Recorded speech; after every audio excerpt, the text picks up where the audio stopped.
Hello everyone,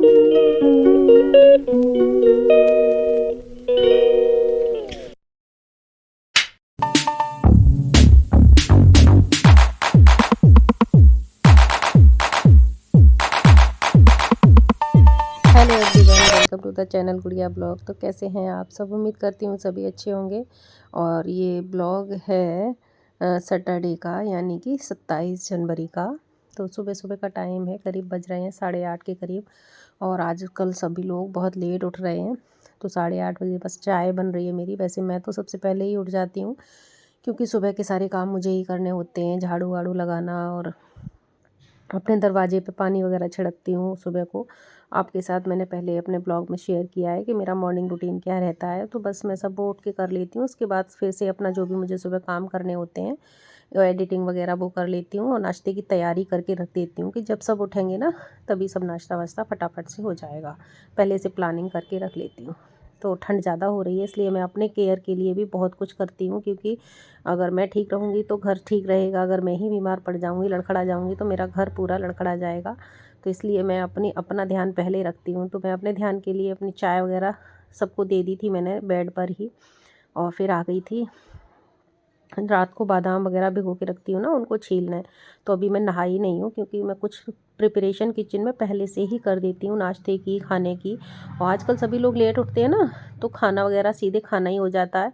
अगर किसी को नाश्ता में चाय के साथ कुछ लेना होता है, रस्क है, बिस्किट है, ये चीज़ें तो मम्मी पापा जी ले लेते हैं। फिर उसके बाद 11 साढ़े 11 बजे तक पूरा लंच हो जाता है। लंच ब्रंच मतलब ब्रेकफास्ट लंच सब कुछ साथ ही हो जाता है। तो इधर मैंने बादाम वगैरह छील के रख दिए थे। फिर मैं ना कुछ बर्तन निकाल रही थी अपनी कबर्ड नीचे, तो मैंने देखा सारे बर्तन अस्त व्यस्त हो रहे हैं और किचन कबर्ड भी मुझे गंदी लग रही थी। तो फटाफट मैंने जो है उसको भी हाथों हाथ सारे बर्तन निकाल के और गीला कपड़ा करके अच्छे से क्लीन कर दिया। और लंच के लिए मैं तैयारी कर रही थी। तो अभी टाइम हो रहा था 9 बजे का, और आज मैं अभी भी नहीं नहाई थी, क्योंकि ठंड इतनी ज़्यादा हो रही है कि मेरी हिम्मत नहीं हो रही थी जाने की नहाने के लिए।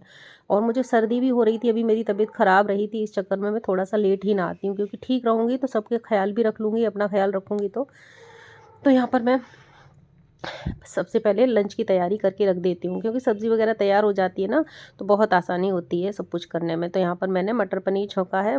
पनीर के लिए ना मैंने पनीर को पहले तेल में फ्राई कर लिया है, उसको ना गुनगुने से पानी में डाल दिया है, जिससे ना पनीर बिल्कुल सॉफ्ट रहता है, बहुत ही अच्छा। सब्ज़ी बनने के बाद भी आप एक बार ये ट्रिक ट्राई ज़रूर करना। और पानी मैंने ना अच्छा वाला ही लिया था, जिसको हम खाना बनाने में यूज़ करते हैं। तो मैंने वो पानी भी इसमें मिक्स कर दिया, क्योंकि पानी तो मुझे डालना ही था और पानी भी गर्म था, इसलिए वही पानी मैंने डाल दिया। और पनीर इतना टेस्टी बना था, मैंने इसमें ना थोड़ी सी मलाई भी ऐड की थी। तो मैं किचन में सारे काम कंप्लीट करने के बाद फिर जब खाएंगे सभी लोग, तभी मैं खाना बनाऊंगी। तो मैं नहा धो के आ गई थी अपने मंदिर में। सफाई तो मुझे करनी थी आज। मैंने सोचा पहले पूजा कर लेती हूँ, सफाई तो थी, लेकिन संकट आ रहे हैं ना, तो इस चक्कर में मुझे करनी थी। तो मैं मन में प्लानिंग चल रही थी, तो मैं पूजा वगैरह करके खाना पीना सबको खिला देती हूँ, फिर देखती हूँ अगर मुझे टाइम मिलता है तो मंदिर को क्लीन करूँगी। तो यहाँ पर पूजा वगैरह कर रही थी मैं, और हस्बैंड जी को जाना था अपनी मीटिंग में, उनकी मीटिंग थी। तो बस इसीलिए सोचा था पहले पूजा करके सबको खाना खिला दूँ, उसके बाद ही मैं देखूँगी। अगर टाइम मिलता है तो आज ही कर लूँगी, नहीं तो कल करूँगी। तो बस यहाँ मेरी पूजा हो गई थी। पूजा करने के बाद फिर मैं सीधे किचन में चली गई थी। इधर हस्बैंड जी भी आ गए थे, नहा धो के तैयार होके बिल्कुल रेडी हो गए हैं, और उन्होंने भी लगे हाथ पूजा कर ली। क्या होता है ना कि सारी चीज़ें तैयार मिल जाती हैं, तो बड़ी आसानी होती है पूजा करने में। तो मेरा लंच तो लगभग रेडी हो चुका था, और मैं नहा के सीधे अपना जूस पीती हूँ। टाइम हो रहा था पूरा 10 बज गए थे करते करते सारे काम। तो मेरा लंच पूरा रेडी था। लंच में वही मटर पनीर की सब्ज़ी और एक सूखी सब्ज़ी बनाई थी, आलू और पत्ता गोभी की सब्ज़ी, और साथ में बनाया था बथुआ का रायता। और जो भी खाएंगे सैलेड वैलेड तो काट दूँगी। तो यहाँ मैंने सोचा अपना जूस पहले पी लूँ, क्योंकि अपनी केयर पहले करना ज़रूरी है, तभी मैं सबकी केयर कर पाऊँगी। क्योंकि मेरा जो शुगर है ना वो बढ़ा हुआ आ रहा था। अभी कुछ दिनों से करेले का जूस भी पीना बंद कर दिया था, थोड़ा बहुत चाय भी मीठी पीने लगी थी, और वॉक वगैरह बिल्कुल बंद हो गई थी, क्योंकि ठंड इतनी हो रही थी कि हिम्मत ही नहीं होती थी वॉक करने की, कि मैं छत पे जाऊं और वॉक करूं। तो खीरा भी मैंने मंगा लिया था जूस में डालने के लिए, तो डेली एक खीरा, 2 टमाटर और 1 करेले का जूस निकाल के, और मैं ना इसमें थोड़ा-सा तेज़ गरम ही पानी डालती थी क्योंकि सब्जियाँ फ्रिज में रखी हुई होती थी। लेकिन मैं ना क्या करती, सब्जियों को सुबह ही निकाल के रख देती हूँ, लेकिन कितनी भी फ्रिज में से निकाल के रख दो, फ्रिज और बाहर सब कुछ एक जैसा टेम्परेचर है। तो फ्रिज भी आजकल कम ही यूज़ कर रहे हैं, सारी सब्जियाँ बाहर ही रखती हूँ मैं। तो थोड़ा-सा तेज़ गरम पानी डाल देती हूँ ना, तो बिल्कुल नॉर्मल टेम्परेचर पे वो जूस बन जाता है। तो ये जूस बन गया मेरा और जूस मैंने पी लिया। उसके बाद सबको मैंने खिला दिया, मम्मी जी, पापा जी सबको, लेकिन मैंने नहीं खाया था क्योंकि मैं जूस पी चुकी थी। तो जूस पीने के मैं आधा या 1 घंटे बाद ही कुछ खाती हूँ। तो टाइम करीब हो गया था 11:30 का, 11:30 सवा 11 ऐसे हो रहे थे। तो मैंने ना वो मंगाई थी जो शुगर चेक करते हैं ना, वो वाली स्ट्रिप मंगाई थी ऑनलाइन। तो उसके साथ ना ये मल्टी मिलेट्स आटा नूडल्स आए थे 2 पैकेट फ्री। तो बस मैं उस अपना नाश्ता वही बना रही थी। तो मैंने प्याज और शिमला मिर्च डाल के हल्के से घी में फ्राई किया और मैगी मसाला डाला और ये नूडल्स डाले। इतने टेस्टी लगे कि बहुत ही हेल्दी हुआ नाश्ता मेरा। फिर उसके बाद हो गया मेरा लंच का टाइम, क्योंकि मम्मी पापा जी ने सब ने रोटियां ही खा ली थी। बेटी ने नहीं खाया था, तो बेटी के लिए फिर मैंने लंच, तो सब कुछ तैयार था, बस रोटियां सेकी और सैलेड काटा उसके लिए, और उसकी थाली मैंने लगा दी। फिर मैंने खाना खाया 3 बजे के करीब। तो मेरे ना बाजरा की रोटी बनाई हुई थी, तो वो ही रखी थी, अपने लिए बनाई थी बाजरा की रोटी।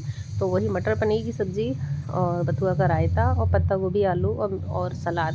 तो खाना खाने के बाद आज ना सोचा, धूप निकली थी तो सोचा मैं थोड़े से कपड़े निकाल देती हूँ, क्योंकि बेटी हॉस्टल से आई थी तो थोड़े से कपड़े एक्स्ट्रा थे। तो मौसम इतना ख़राब हो रहा था तो मेरी हिम्मत नहीं हो रही थी धोने की, तो काफ़ी सारे कपड़े भी इकट्ठे हमारे भी हो गए थे सबके।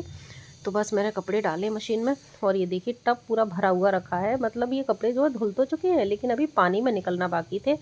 फिर उसके बाद सारे धो के मैं ऊपर डालने गई कपड़ों को सुखाने के लिए, क्योंकि अब पूरा दिन हो गया मेरा बिज़ी बिज़ी बिज़ी, पूरा दिन मैंने काम किया।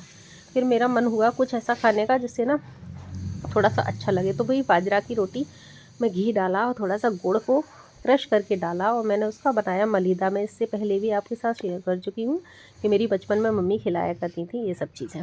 तो बस मैंने वो खाया। उसके बाद फिर कोई ब्लॉग शूट नहीं किया, थोड़ा सा किया रेस्ट। और रात को लड्डू को हो गया सुलाने का टाइम, उनको दूध पिलाया, थोड़ी सी रात्रि सेवा दी, और लड्डू जी हमारे सो गए हैं। आई होप आपको वीडियो मेरा पसंद आया होगा। पसंद आए तो प्लीज़ लाइक कीजिएगा, शेयर कीजिएगा और चैनल को सब्सक्राइब कीजिएगा, और कमेंट भी कीजिएगा। आपके कमेंट से मुझे बहुत मोटिवेशन मिलता है, बहुत अच्छा लगता है। तो मिलूंगी एक नेक्स्ट और इंटरेस्टिंग वीडियो के साथ, ब्लॉग के साथ। आप मेरे ब्लॉग को प्लीज़ पूरा वॉच कीजिएगा। तो thank you for watching and take care.